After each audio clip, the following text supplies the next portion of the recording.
जान गईनी हो जान, जान गईनी जान, जान गईनी हो जान, जान गईनी जान।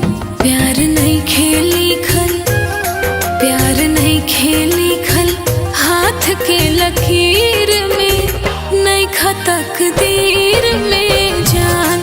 प्यार नहीं खेली खल, हाथ के लकीर में नहीं खतक दीर में जान।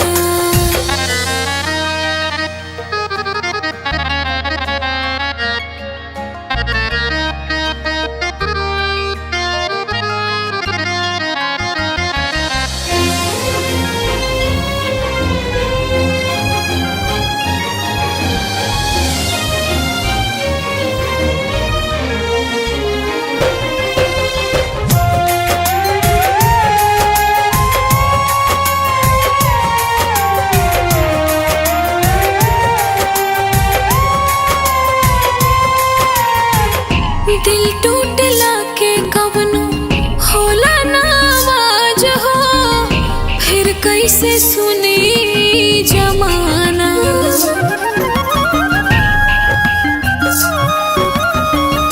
कहीं के तू अपना सपना का दिहाला, हो गई ने तोहरा ला बेगाना।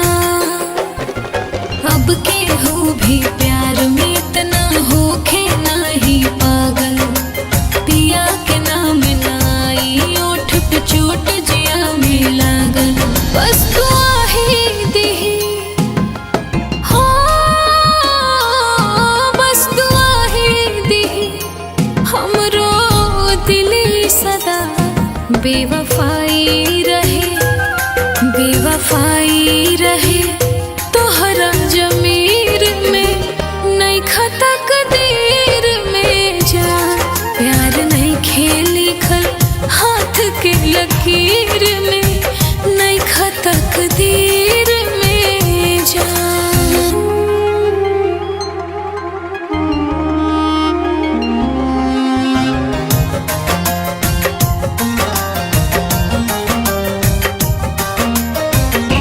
अक्सर ही होला के हो हंसे के हो रोवेला, प्रेम के भी लीला कुछ अजीब बा।